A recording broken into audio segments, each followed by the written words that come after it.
بسم اللہ الرحمن الرحیم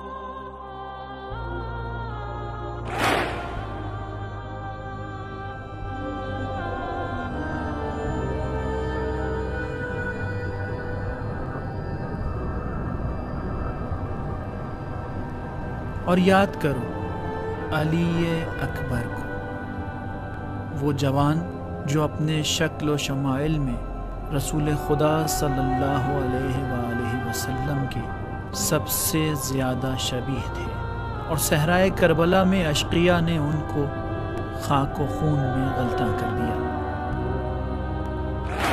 بس خدا کا درود و سلام ہو آپ پر، جب آپ پیدا ہوئے، جب آپ اٹھیں گے اور اس تاریخی ظلم و ستم کے خلاف قیام کریں گے۔ ظہر عاشورہ تھی۔ علی اکبر کو وہ منظر یاد آیا کہ جب ثعلبہ کی منزل پر ان کے والد پر نیند طاری ہو گئی تھی، اور کچھ دیر بعد انہوں نے آنکھیں کھولیں تو فرمانے لگے، میں نے خواب میں ہاتف غیبی کو دیکھا جو ندا دے رہا تھا، آپ کتنا تیز چل رہے ہیں، لیکن موت آپ سے بھی زیادہ تیزی سے آپ کو جنت کی جانب لے جا رہی ہے۔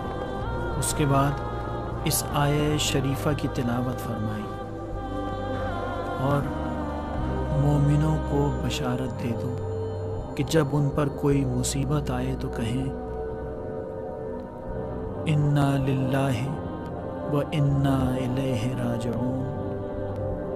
علی اکبر اپنے بابا کے سامنے کھڑے ہو گئے، ان کا چہرہ 14ویں کے چاند کی طرح دمک رہا تھا۔ کہنے لگے، بابا، اگر کوئی حق پر ہو تو کیا اسے موت سے کوئی ڈر ہوتا ہے؟ حسین ابن علی نے علی اکبر کی بات سنی، مسکرا دیے، فرمایا، ہاں، یہ کاروان حق کی جانب رواں دواں ہے، اور ہمارا سر ظالم کے سامنے نہیں جھکے گا۔ کچھ دن گزرے اور اب یہ قد رعنا رکھنے والا ہاشمی جوان علی اکبر میدان جنگ میں اپنے والد کے ہم رکاب تھے۔ 61 ہجری کی 10 محرم ظہر کے بعد کا وقت۔ عمر سعد کے لشکر سے مقابلہ کرتے کرتے امام علی مقام کے تمام ساتھی شہید ہو چکے تھے، اور گلشن حسینی کے پھول دشت نینوا پر جا بجا بکھرے ہوئے تھے۔ اب بنی ہاشم کے علاوہ کوئی بھی باقی نہیں بچا تھا۔ علی اکبر اپنے خیمے سے باہر نکلے اور والد گرامی کے سامنے کھڑے ہو کر اذن جہاد طلب کیا۔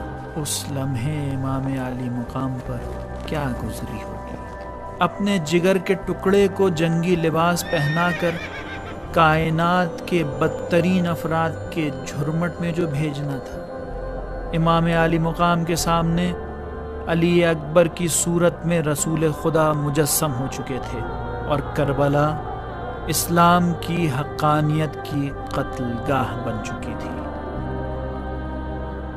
حسین نے خدا کی حمد و ثنا کی، علی اکبر کی زرہ کے بند مضبوط کیے اور انہیں میدان میں جانے کی اجازت دے دی۔ امام علی مقام اپنے فرزند کو اپنے شہید ساتھیوں کی صف میں شامل ہوتا دیکھ رہے تھے، لیکن انہیں ابھی زندہ رہنا تھا تاکہ ظالموں کی سنگدلی اور شقاوت مزید عیاں اور آشکار ہو سکے۔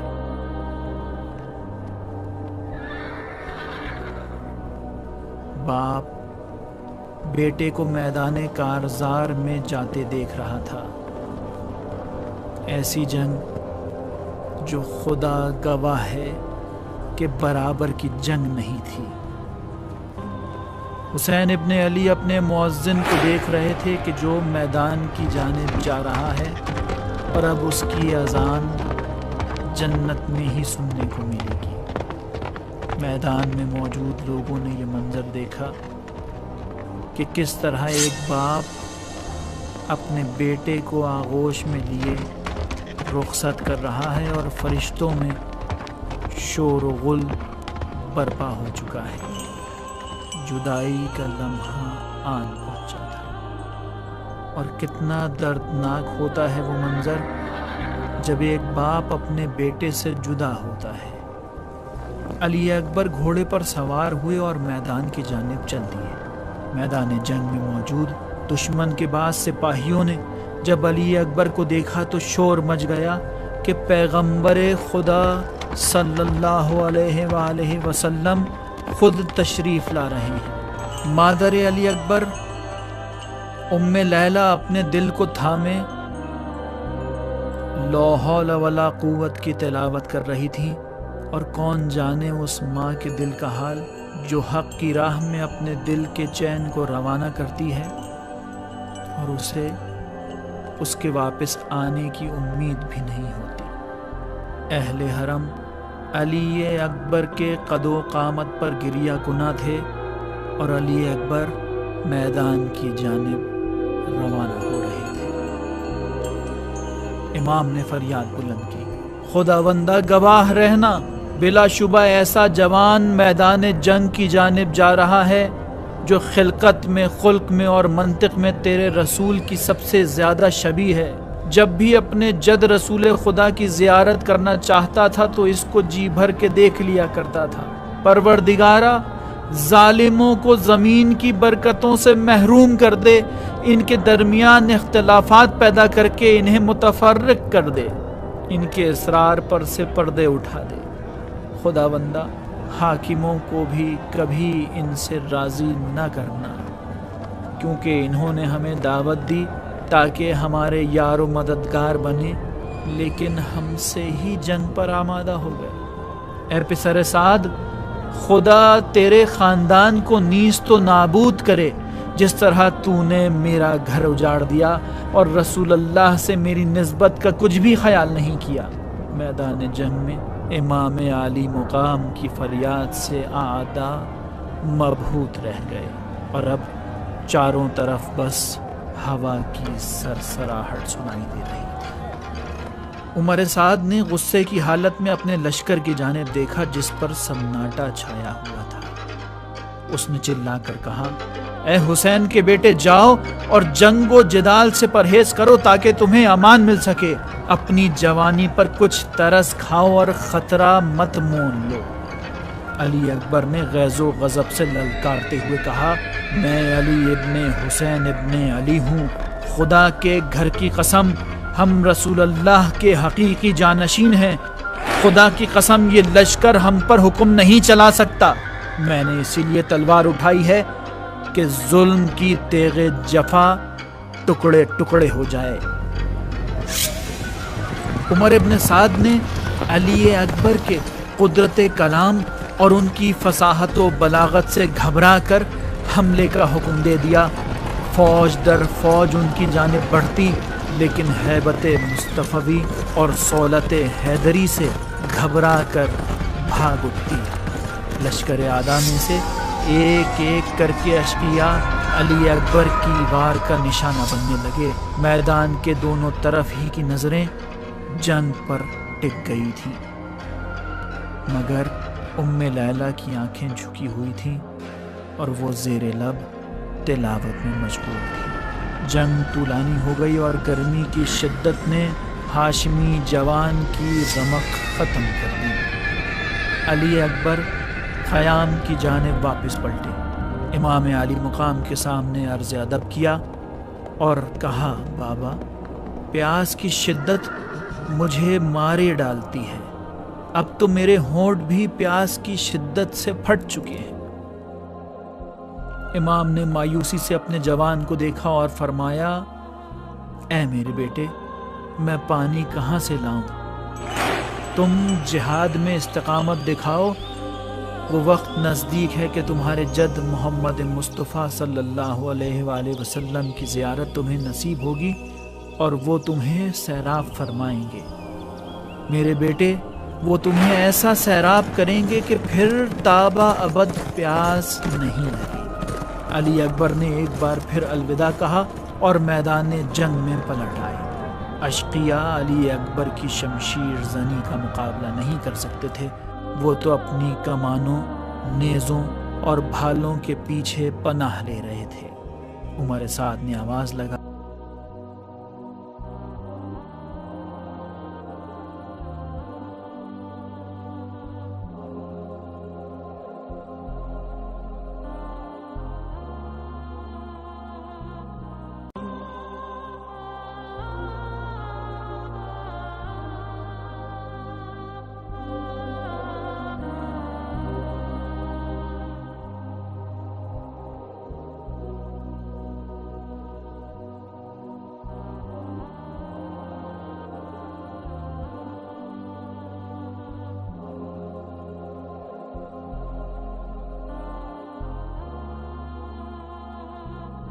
دل میں بھی جیسے تیر پیوست ہو چکا تھا۔ علی اکبر درد سے کراہنے لگے۔ بھاگنے والوں نے بھی پلٹ کر حملہ کرنا شروع کر دیا تھا۔ کتنے ہی تیر اور پتھر تھے جو علی اکبر پر برسے۔ وہ رعنا قد و قامت والا جوان بے رمق زمین کربلا پر گر گیا اور آواز دی، اے بابا، یہ میرے جد رسول اللہ ہیں جو آپ کو سلام کہہ رہے ہیں اور مسکرا کر مجھے اپنے پاس بلا رہے ہیں۔ اور مقتل کے اس واقعے کو کیسے بیان کروں کہ خون علی اکبر سے ذوالجناح کی آنکھیں دھندلا گئیں اور وہ علی اکبر کو صفِ دشمنہ میں لے گیا۔ اور میں کیسے اربن اربا کا مطلب بیان کروں؟ میں کیسے کہوں کہ علی اکبر کا پیکر تھا اور اشقیاء کے سم اسلحہ۔ کچھ ہی دیر گزری تھی کہ امام علی اکبر کے پیکر پر پہنچ گئے۔ کڑیل جوان خون میں غرق تھا۔ امام علی مقام نے اپنا چہرہ بیٹے کے چہرے پر رکھ دیا اور دوسری طرف فوج اشقیاء ہلہلہ کرنے لگی۔ حسین ابن علی کی آنکھوں سے اشک جاری ہو۔ علی اکبر کے ٹکڑے ٹکڑے بدن کو آغوش میں لیا اور فرمایا، خدا اس گروہ کو مار ڈالے جس نے تیری جان لے لی۔ خدا اور رسول خدا کی حرمت کی پامالی کے لیے انہوں نے کیسی جسارت کی ہے۔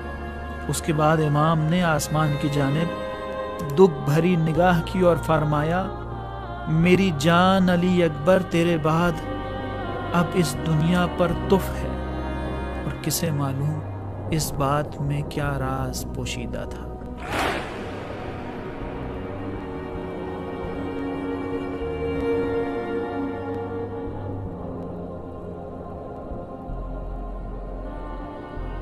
زینب کبریٰ نے اپنے آپ کو تیز رفتاری سے علی اکبر کے بالی پر پہنچایا۔ امام نے بہن کو تسلی دی اور انہیں خیمے کی جانب پلٹ جانے کا حکم دیا۔ پھر بنی ہاشم کے جوانوں کو طلب کیا تاکہ علی اکبر کا ٹکڑے ٹکڑے بدن خیمے میں پہنچایا جا سکے۔